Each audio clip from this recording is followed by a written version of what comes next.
Hi, everyone. Welcome to the Psychology and Spirituality, a Bridge to a Better Life discussion. My name is Marcia Trajano. I'm your host, and with me are two very dear friends, our program founder, Jussara Korngold, and Dr. Anahy Fonseca. It is always good to have you with me, and I absolutely enjoy our talks about psychology and spirituality. I happened to watch last Christmas, right? Another take on Charles Dickens' A Christmas Carol. And the movie in this case was Scrooged, the 1988 version, which is a modern, not so modern anymore, but 24 years ago, a modern comedic take on Ebenezer Scrooge. And just if you haven't heard or seen it, the movie follows the story of Frank Cross, who's Bill Murray in this case, who is a cynical, and he plays that quite well, right? A cynical, selfish television executive that Christmas story, Christmas Carol, sorry, as a Christmas story, he has those ghosts that haunt him on Christmas Eve. And the ghosts, of course, as we may know, represent his past, his present, and the future.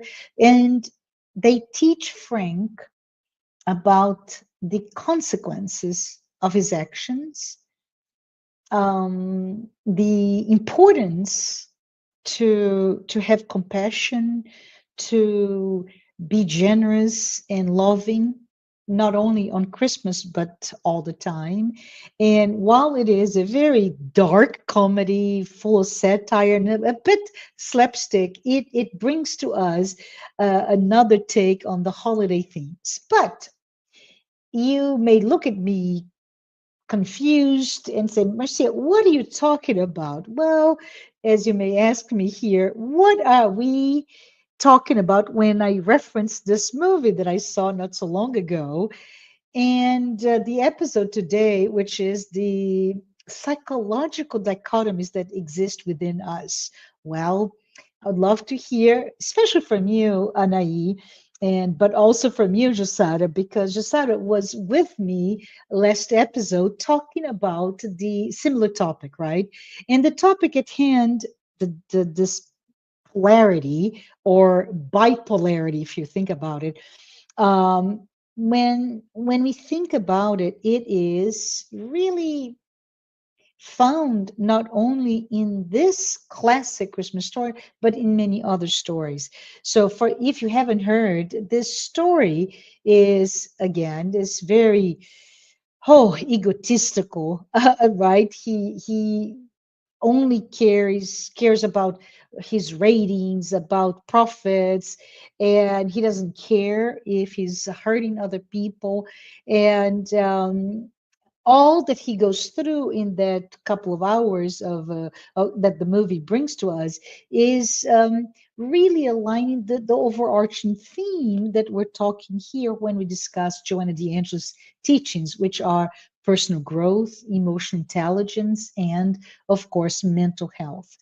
One of the things, Jussara and Anahy, that as I watched the movie and I made a note, was that the teachings that you can find in this movie highlight, for example, the long-lasting effects of childhood trauma, the importance of self-reflection, right? The ideas of cognitive dissonance. He doesn't see the world as everybody else around him. The emotional needs that some of us have.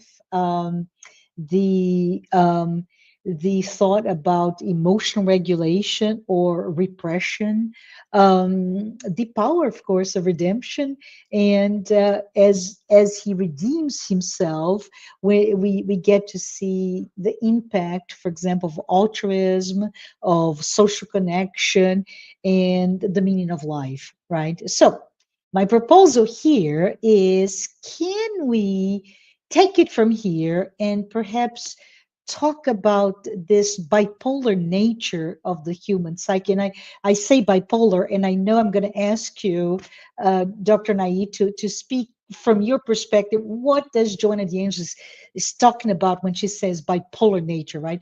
But the bipolar nature of the human psyche, as it is referenced by both Carl Jung and Joanna de Angelis, and it's really involves this interplay between the opposing psychological forces within us. What am I talking about? Well, reason versus emotion, conscious versus unconscious, all of our quality versus all of our primitive hidden impulses. And Anahy, just for your context, because I want to have a question directly to you. Last episode, Jussara, as I mentioned, and I talked about this dichotomy, but we used the example of the amazing novel Dr. Jekyll and Mr. Hyde by Robert Louis Stevenson. And it is a great book, a great story that brings to us the duality of human nature. And we mentioned in our conversation that if you think about it, the real goal of all of our personal growth and our energy put in being psychologically healthy is really in achieving that integration of our opposites, right? And when we do this, we're able to get to a point of a holistic, integrated sense of ourselves, and we achieve as a result a sense of balance, a sense of self-awareness, and emotional well-being. So I was thinking, putting the two together, our last episode, the story of Dr. Jekyll, Mr. Hyde, and Scrooge the movie, and I kept thinking that without this integration, we we live a life of fragmentation that can lead to neurosis, emotional turmoils. So today I thought maybe we could expand our discussion by Anahy, if you could bring some practical tips for us today, and maybe tell us what can we do, how can we discuss this integration between ego and self. Can you My question to you, can you comment if you've seen the movie, right? The 1988 movie Scrooge with Bill Murray, on how that movie perhaps highlight these issues? Are there any case studies? Are there any clinical references that you can bring it to us? Can you take us on this journey to talk about our polar opposites within us? Wow. So let's not overwhelm everyone. As Bring it's it down. yeah, it's so much. Well, first of all, it's great being to be here with you again, my dear friends, and everybody that is accompany us with this podcast. Watching us have been watching us. But the thing is, Marcia, that it's a coincidence, or we could call a synchronicity, Uh-huh. that some months ago, not far away in time, I have been to London, and I've Wonderful. seen in the West End display Oh, by Charles. wow. Beautiful performance, Uh-huh. beautiful music, and beautiful performance. And I was just wondering about that. By the way, I love the movie, and I love Bill Murray in the movie, and all the actors. They are really great.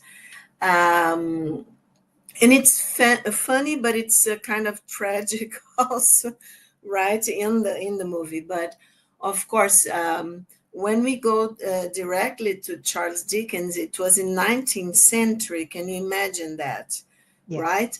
And we are in the 21st century, and so 2 centuries apart, and it's Mm-hmm. so up to date. It's Mm-hmm. so we are living the same thing, actually. Mm-hmm. Why is that? So I think to put everything together, I would like to start invite everyone to think about consciousness. Mm-hmm. Psychiatrists, psychologists, neurologists, neuropsychologists, and neuropsychiatrists, we are all talking a lot about consciousness. Mm-hmm. And we have this wonderful light teacher, I like to call her Joanna de Angelis, helping us to expand and showing us the way to research in the medical and psychological field about consciousness. And why is that so important? Because this is mental health, this is growth, you know. So one of the things, the first things that we would ask ourselves, why Joanna de Angelis talk about bipolar structure, and Jung actually too, Mm-hmm. bipolar structure of our no, our of our psyche, Yeah. because we function in this way. Um, we have been talking here, and I invite everyone to go look to other some previous conversations about the ego and the self. And let's not forget, in the words of Joanna Jones, not mine words, she says that the self is the basic archetype of conscious life. I love the way that she puts everything together, you know? The Mm-hmm. basic archetype, ancient forms, right? Basic archetype of conscious life. And we are talking about consciousness, right? What is consciousness? Because we keep saying that we create our reality, we are co-creators, right? Everybody is talking about that, and about spiritual awakening. And this is bipolar, two poles, right? Yeah. Because we are, some people live a very materialistic world and reality, very worried with body and being this and that, you know, and how am I going to eat and drink and do this and that, right? A lot of instincts and paying attention to this kind of pleasure. And a lot of people, each time more people are, we could say in our culture, are awakening to the spiritual part of ourselves. And Mm-hmm. so when we pay attention to the spirits that we are also, because we are not, we know that we are not only this body, right, of flesh and blood. And we know many of my colleagues can disagree with me. This is still an open question, but Mm. each time more research in the medical field are, you know, coming to the same point. And I keep telling everyone, go look for beautiful podcasts of near-death experiences, for instance, right? And a lot of I myself research anomalous experiences that are spiritual experiences. The way that this includes a lot of like telepathy, mediumship, and other forms of perceiving our reality and Mm-hmm. different dimensions of our reality. So we are already, and for some decades now, researching with the science that we have today. That Correct. it's, Mm. you know, it's much more developed than in 2 centuries ago. That we are, remember, we are talking about Charles Dickens. So he was very intuitive. His knowledge was not 21st century with all research and machines that we have to, you know, to take pictures, let's say, of our electromagnetic body and forces, because we have this magnetic resonance and a lot of different instruments in the and and machines in the medical field. But why do we have all this? Because we understand, this is science, we understand that our body, the way more or less that it functions, I say more or less because, okay, we have some understanding of our DNA, But that now we have epigenetics, for instance, because we could understand better our genome and our genes and our DNA and all of that. So, okay, because of science, two, 200 years later, let's say from Charles Dickens, we are arriving at the same, but at the same understanding that we have this. We are, and I would love to hear Jussara on that later on. We are an intelligent principle, right? We have consciousness. Joanna Hmm. talks a lot about that. We evolve, we develop a complexity and Hmm. complex awareness, a consciousness dealing with the world and the world dealing with us. I mean, when I say the world outside or outer reality, and we have an inner reality. So, Can and I this is can I my, add just a comment here? yeah, Because go as you're talking, and folks, sorry for the disruption here, but as Anahy talks about all of that extreme complex structure of human psyche, our humanity in all of this, not only tensions between opposites, that's the topic today, but many other issues that she's bringing here to us, and how 200 years after, for example, the publication of this story, we're still arriving at the same, right, at the same conclusions or the same discussions. And the thought comes to my mind, and forgive me for that, Anaï, but it's like we have been so worried, and this is a theme that keeps coming to me everywhere, which is artificial intelligence, right? Is artificial intelligence taking over, and that machine with machine learning? And I keep thinking, no, right? There's so much still to be learned about who we are, that we are just scratching the surface. So we just need to stay the course and not be so afraid. But go ahead, carry on. And I totally agree with you because people are so worried about that, you know. Uh-huh.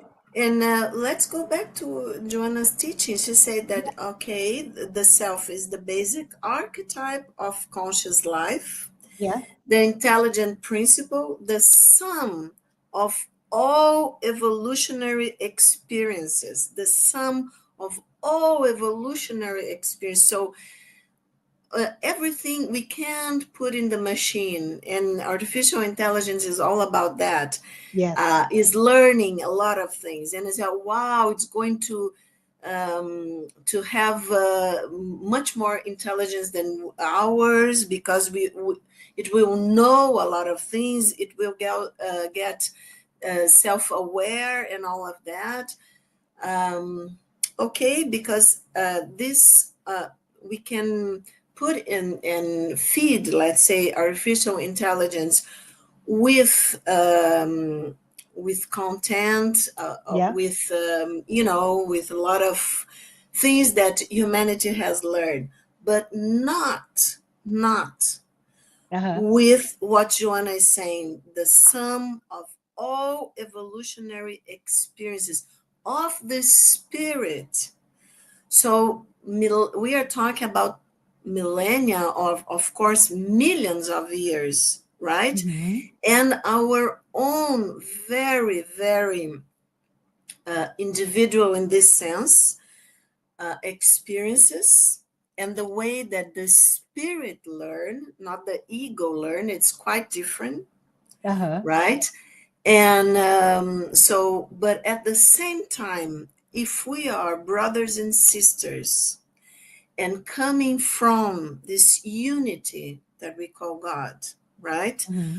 We know through the teachings of Joanna, Jung, and other authors that we share this common, let's say, um, common inheritance, that it's Yes. our personal, our the trans-dimensional unconscious, let's say, the part of the collective unconscious, as Jung said, right, called the transpersonal dimension of the psyche, where all the archetypes, the potentialities, the experiences, and the evolving of these archetypes happen, and we share that, right? Hmm. So, and this is not only about intelligence, we say artificial intelligence. It's not only about intelligence or even about intelligence questioning itself. It's about interaction, spiritual interaction, the soul. It's much more than reasoning, than mind, than emotions and feelings. It's Hmm. something, and that's going back to awareness, to consciousness, our interaction, the way that we perceive. And I like very much some colleagues are calling attend to, right? Be present to, right? So this has to be with consciousness for many colleagues. Hmm. So the way that we perceive, that we attend, that in we understand and we experience everything put together, and the value that it's not only like, cognitive intelligence, but Hmm. emotional, spiritual, right? And so the moral, of course, we are talking about moral development, and I would love to go back to Jussara also afterwards Hmm. about this questioning of this evolution of moral, and that has to much to do with the development of consciousness, and also artificial intelligence, Marcia, that you talk, because I've heard some people saying, okay, you can feed artificial intelligence with all that humanity has learned, but if you don't put the moral issue, and when I'm talking moral, it's not circumstances, is not historical, or it is everything that the spirit, our souls, have come in contact, that we call spirituality, meaning, purpose. So this is very difficult, to say that, well, okay, if we can feed this to an artificial, let's say, intelligence, we will be co-creating life, as we can think in terms of spirituality. But to do that, we have to learn to do that with ourselves. So let's Yeah. go back, because nobody can create only, the higher intelligence that we call God can create in this sense, because this it's a complexity Yeah. that we as human beings don't have yet. Yes. Okay, And I so wanted to go add ahead. something here, because I'm thinking, um, right? I brought up because the thought process came to my mind was artificial intelligence, and as it relates to the complexity of human mind and human emotional landscape, right? And I'm thinking now, Anahy, that the analogy of maybe what you get with artificial intelligence, which is data driven points and conclusions, to the multi-dimensional intelligence. We're talking about referencing maybe Gardner when he brought up the idea of emotional intelligence, social intelligence, all the different types of intelligence beyond the cognitive intelligence, right? So that analogy between a very data-driven, very surface level type intelligence with all the multi-dimensional intelligence that humanity has with it, with perhaps, I don't know if you buy this, but the effort, the technology and healthcare, in creating elements with technology, pharmaceuticals, etc., for physical health, right? As it relates to the holistic health that we talk a lot in this podcast, right? Where the holistic health is beyond the physical health, but it contains emotional health, spiritual health, mental health, and physical health. Does this make sense? The It idea. makes Okay, go ahead. it makes sense. So let's go back to Scrooge. Yes, And yes. to, because I think it's quite nice the way that you put, because people can see 200 years apart. Yeah. It came to your mind very quickly about artificial intelligence. Hmm. And we are talking about Charles Dickens Yeah. in the early, I think, 1900, Yeah. right? I think it was Uh, 1840s. Yeah. yeah, something like that, where he had by intuition, Hmm. right? I know the authors and artists Hmm. and everybody that deals with music, for instance, musicians, they all talk a lot of something, information coming through them, not from them, but through them. Hmm. So then we are talking about this transpersonal dimension beyond the ego, Yeah. in a certain way, in a deeper level, right? But it's present. So if we talk about Charles Dickens, then Hmm. remember, everyone, that the main character had to face three ghosts from the past Christmas, the present, and the future, Hmm. right? And I think this is wonderful, wonderful, the way that Charles Dickens put the ghost. What's that? Because for us, a ghost is something ethereal, right? You Yeah. cannot touch, Yeah. but you can interact. So look at the symbolism, right? And when we are talking about symbolism, there's no way artificial intelligence can it will imitate, let's say, or copy or something, but symbols come from within the psyche, from the Yeah. deepest part of the psyche, from the self, from Yeah. our spirit, as Joanna said, the basic archetype of conscious life, right? So what happens that the main character has to deal with spirits, let's say, it's not actually spirits, ghosts, Yeah. because it's more symbolic, Yeah. it's more psychological.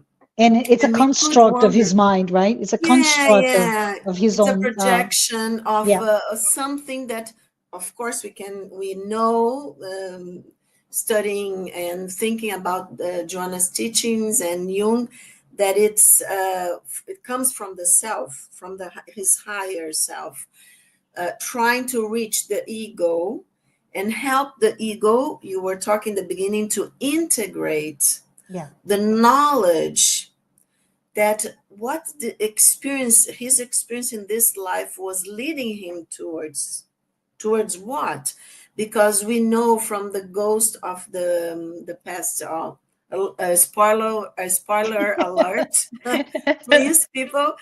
But of course, so 200 years spoiler alert. But of course, then the ghost from the past Christmas was showing him that very Freudian Yeah. issues of traumas from his childhood, right? That could explain, we know that, some of his character traits, the way he was dealing with life in the present. But I think that's wonderful because it's from what we know, psychotherapy and analysis haven't even been created by Freud. So Charles Dickens was giving us what in the future would be psychotherapy, analysis, and all of that, because we of course have to understand our inner child, our Yeah. traumas, childhood traumas and things like that, father and mother, the inner complexes, but we cannot get stuck in there, because then we are not going to integrate and understand. So the ghost of the present Christmas was showing him everything that he was missing, in a sense of perceiving, having difficulty to understand in his present. And the ghost, So hey, and I love how the ghost of the present Uh, yeah, hitting him on the face. because it, it's like sometimes, life prepares to us the same thing. There are so many things they are hitting us in the face. Like, look at it, pay attention. So it's kind of symbolic, I think, that she keeps on hitting him on the face, slapping him to look, pay attention to the situation that is happening around you now and you're not even seeing. So hello, Correct. everyone. Just started before to go back to the comment. And, yeah. Thanks, Remember this Jussara. because in Yes, the Bill yeah, Murray in the movie, right, that Marcia said, she's like a fairy, right, yes. and punching him all the time, and it's And that's the exactly slapstick, right? The slapstick nature of this comedy. But I love what you said, just said it slaps in the face, which can be uh, grotesque to some people. What's going on with this gratuitous um, violence? But it's not. It's exactly what you said. It is wake up. And we all, especially now that we're so distracted in life, we need to wake up to pay attention, as you said, Jasada. exactly. I think that's great. It's exactly that, and to pay attention, to be present, because this is awareness, and Mm-hmm, this is integrating the mm-hmm, different parts of ourselves, as Marcia was saying in the beginning, these polarities, because when Joanna talks about bipolar structure of the human being, it's not the psychiatric disease that she's referring to. It's not mm-hmm, manic depressive states or things like that. It's really the opposite forces, let's say, of our psyche inside of mm-hmm, us. And Jung says that when something it's in our consciousness, in the ego mm-hmm, consciousness, the ego gets very unilateral. He's looking towards only one direction. So the mm-hmm, self comes, or in the, of course, the self is in the controlling all of our experience, psychic experience. But what Jung wants to say is that from our unconscious, the opposite force will come, and then we will have a conflict. And then if we don't pay attention to these opposing forces, let's say, then we have symptoms and we have neuroses and we yes, have psychiatric disorders. yeah, So it's really, really important. And I think this synchronicities, let's say, that you watch the movies, and that I had just some couple of weeks or months ago seen the play, mm-hmm, beautiful performance in the West End. But exactly what the ghosts are trying to tell him is that if he doesn't pay attention to these forces that are uh, kind of making it hard for him to develop conscious in this experience, because to be present in this life span, let's say, in this experience, then comes the ghost of the future, Christmas. mm-hmm, Uh, Another spoiler alert, that we can also think symbolically about death, because people yes, are so afraid of dying, that's and we right. get so desperate, Mm-hmm, when this life terminates or whatever, that I don't pay attention to the death that comes in this life, you know symbolic death of all the potentialities, all the beautiful choices that I can, if, as you said, says, I pay attention to the ghost of my present Christmas that is slapping my face, and the way that I can choose different aspects. But now, Jussara, please yeah. enlightens us. And I also wanted to ask you, take this opportunity, Jusad, because wanted you to perhaps tell the audience the book that you just wrote and just got published on personal transformation, and if you could perhaps provide us using the topic of the movie that we brought about on what is the power of personal transformation, that power redemption, that is displayed, because of course the story is in one day we transform, and we all know that it takes longer to that. What are your thoughts, Jussara? And can you give the title of your book as well to everyone? Yeah, the inner transformation that we just released it in it's in the United States Spiritist Federation Hmm. website and also at Amazon. Because this is obviously a topic that is very much in my mind, and I think Hmm.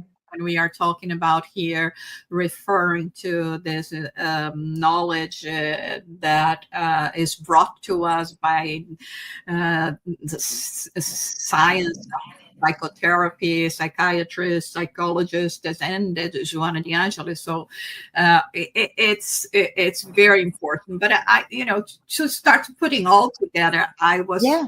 thinking that I'm going to be talking about Buddha. And Hmm.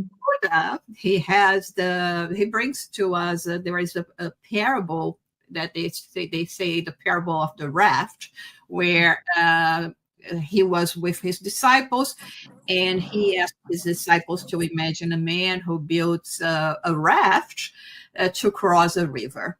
And Hmm. once he reaches the other side, he continues to carry the raft on his back, even though he knows that it's no longer needed. So this is exactly what we've been doing, and this is what we see in general as human being doing.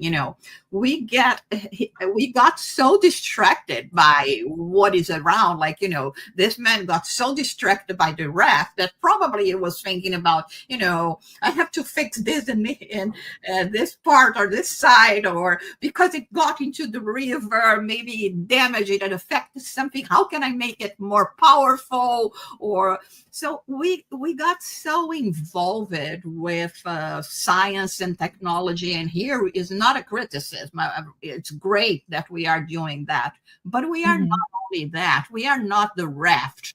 The raft in the story just served as a tool, an instrument for us to be able to get to the point where we needed to be, right? In this case, to cross a river. So once we're there, and here in the movie, it doesn't show that clear because, like you said, Marcia, it's just it portrays everything as it happening in just one day. But Hmm.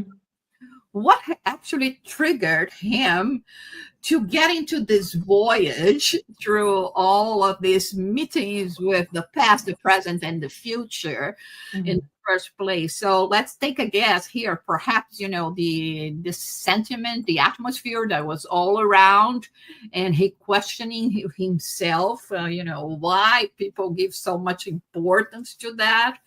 And I think there is for us, for all of us, there will be a moment that is going to be this trigger Yeah. where we will have, or we will feel the need to confront the past. And And it may be with a lot of pain, right? In some cases, it comes with a lot of pain, but we should all be very welcoming to those moments of friction that triggers that, right, Josada?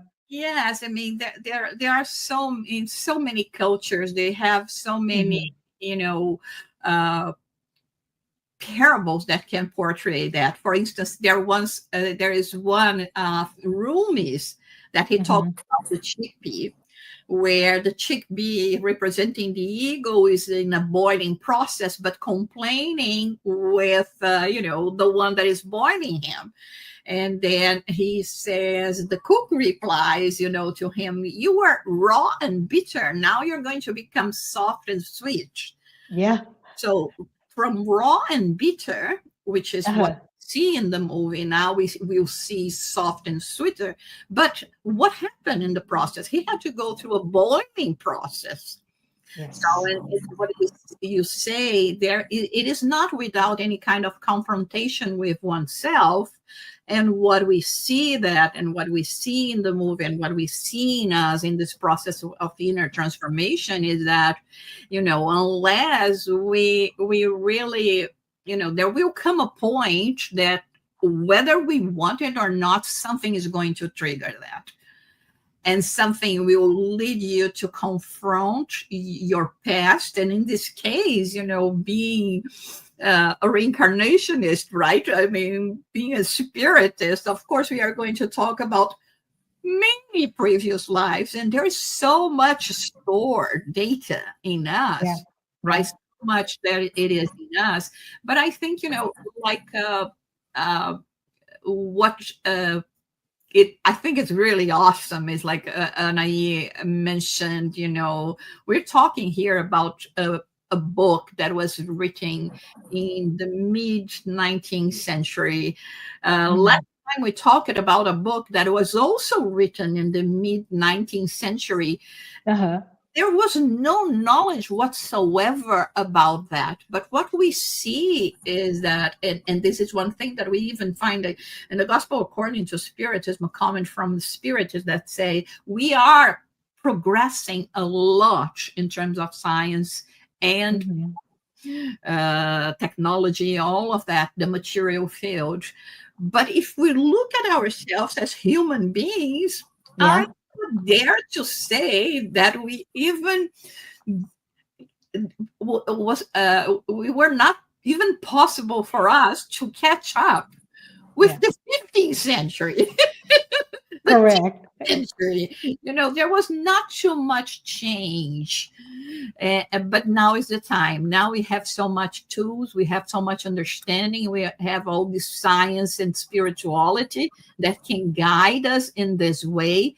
And so we can go into a geometrical progression because we have been, in just an arithmetic progression one by one each time, but not anymore with all of this that we have at our disposal.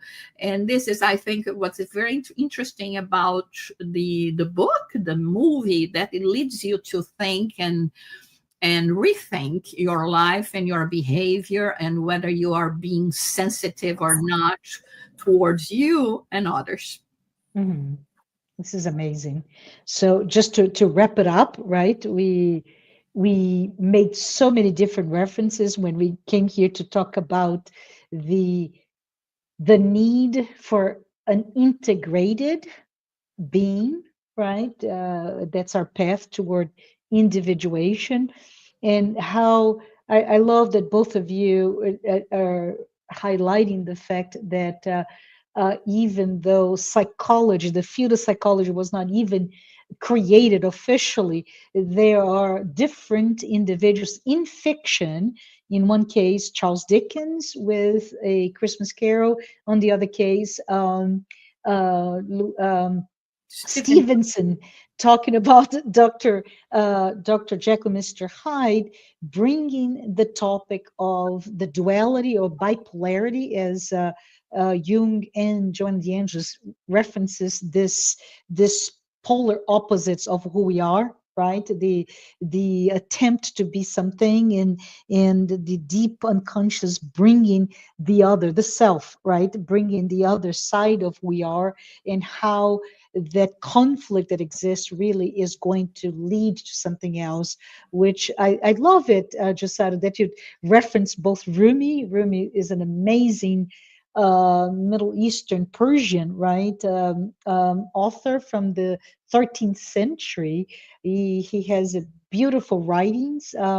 Recently, and when I say recently, about 50 years ago, we started getting in the West many of his translated work to us, but also Buddha with the story of the chickpea by Rumi, or the reft, right, by Buddha.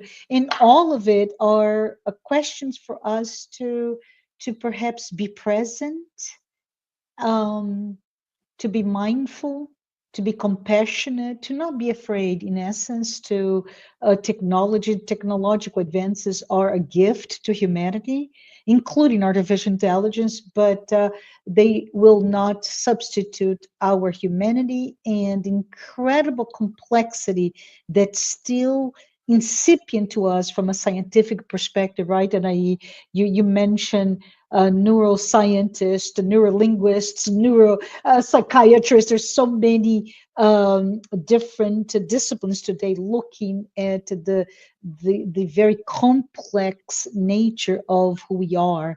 So from here, I just say wanted to maybe just do an invitation for both of you to say what are some of the practical tips that we can have from today's discussion of our very a dual bipolar type of psyche that we have. Uh, well, we know that, and we have been talking here, that psychologically we say that we get out of a neurotic attitude when we integrate, when Yes. we accept the other pole, let's say the other psychological aspect that is in the unconscious. That's why the struggle is to become conscious of our unconscious aspects that are involved in the conflict, okay, in a very simple way, let's say. It's of course complex, but so all the meditation, visualization that also Joanna invites us to do, self-analysis, and also when we go look for therapy or something like that, it's the struggle to be in contact with ourselves. And I was listening to Jussara, by the way, I want to read your book. I'm going to look at it in the Amazon. So because it's so important, this topic, to discuss, to go deeper, to read people talking about that, with all the knowledge, for instance, Jussara has. So the thing is that it reminded me, Jussara, when I was listening to you, what Joanna says, that she says that external evolution is easier to acquire compared to inner evolution. And it's all because of, the ego protects itself so much. And so it is really a struggle and we have to work in our egos to be more mature, more without so much fear of ourselves, because of course we know that we project onto others everything that we run from inside of us, right? We Mm-hmm. have so many enemies, and we have so much aggressiveness in the world today. Why is that? We know there are so many nice and good people in the world. So why is everybody buying all the time that somebody else or some other people from other nation are our enemies? Because this is all projection. Yes. So people are very manipulated Mm-hmm. by whoever is in the power and in control, because we have to fight those because they are enemies, they want this and that. And so psychologically this shows that we are still very immature, because we Mm-hmm. are very easily manipulated in I mean societies, different societies all around the world, because otherwise we wouldn't have wars. It would be impossible to buy that we have to go to war with anyone. And Joanna says that we need vigilance and sacrifice Mm-hmm. to evolve internally, right? The inner evolution. And I just want to end, I know we are getting in the end of this episode, and she says, especially in the areas of feelings and reason, our Mm-hmm. judgment of things. But she also says in one of her beautiful writings, she makes a question she says like that: did Jesus, because Jussara was talking about Buddha, and it reminded me that I have read this question and I went looking for it. She said, did Jesus know the two psychological polarities of the human being? And so he urged humans to love so deeply Yeah, that their act of sublime and conscious affection would be in full harmony with their unconscious archives. I think that's so profound, you know. it is. Love Yes. so deeply. Love is to get to know as deep as we can ourselves and others, right? So, love so deeply that our act of sublime and conscious affection would be in full harmony with our unconscious archives. Then we are integrating our polarities because they can exist. I can hold them. I can hold them with compassion. Thinking about the Buddha, Jussara, that you brought, I can hold them. They can exist with inside of me. If they can exist, my polarities, I don't blame anyone else. And I Yeah. understand everyone. And then I will love my brothers and sisters as I love myself.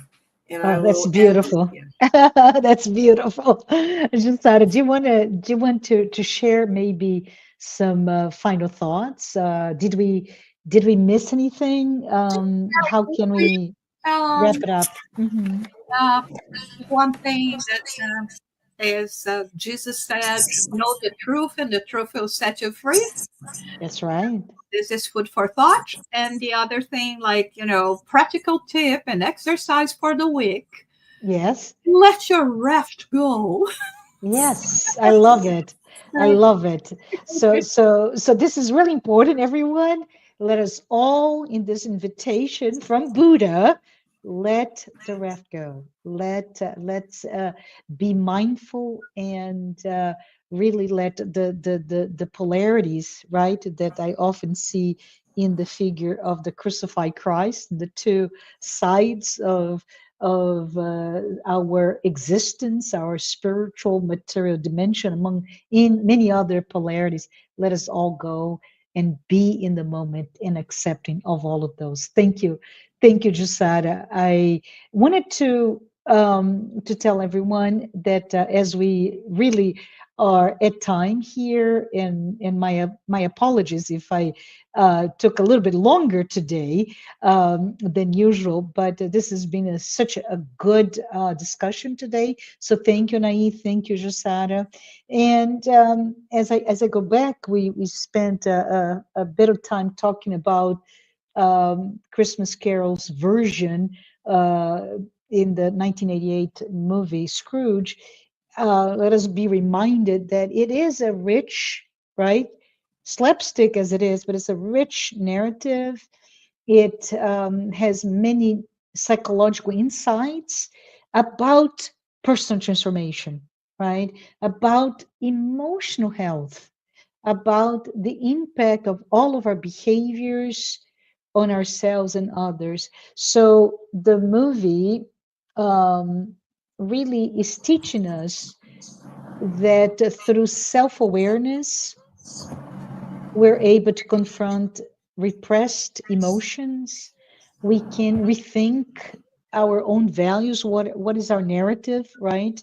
Is it still fueled by our um, childhood traumas? What is it that is our north of our behaviors? What are our values? How can we foster, as different as we are, 8 billion plus shades of how we understand and express empathy, but let us be empathic and kind human beings, right? Let us be better versions of ourselves, whatever we are. Let's be a little bit better, even if we all start as cynical and selfish as someone as portrayed in that movie, like Frank Cross. I like to say to all of us here that we brought this story of redemption, right, Jasada, as you bring in your book about inner transformation, but it's about also the power that we all have, um, the power of second chances.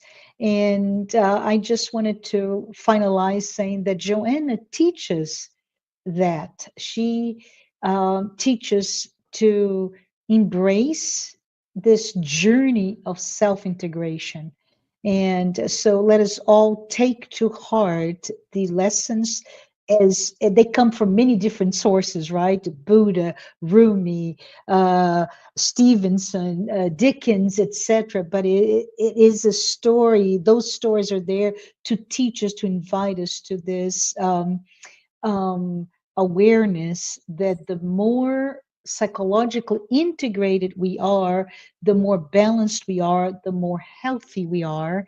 And it's really a great opportunity to start to embrace that. Our bipolarity, as Joanna calls it, are not signs of weakness, right? But it's really that friction that Jussara references earlier, that friction that will lead us to self-awareness and growth evolution. So we are here at the end of our episode. And again, this is just saying goodbye with this recognition that the duality that is present in our psyche, it is all present in everyone. And knowing that as a practical tip is that it is easy or easier perhaps to reach that sense of balance when we recognize that within us, right? So that we can achieve that psychological maturity that we reference so much in our episodes. But I we talked about previous episodes, earlier conversation.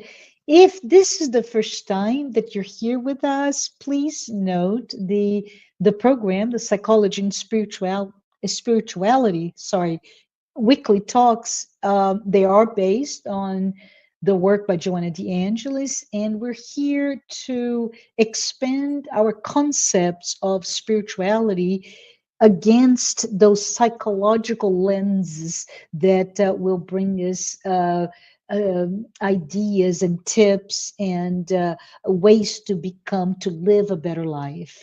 We want to, I would be remiss if I would not thank our sponsors, Mansão do Caminho, the United States Spiritist Federation, the International Spiritist Council, and AMI Brazil, the Brazilian arm of the Medical Spiritist Association. Hope to see you next time during our next episode when we continue those discussions around searching and finding our inner truth. Thank you so very much, everyone. Goodbye.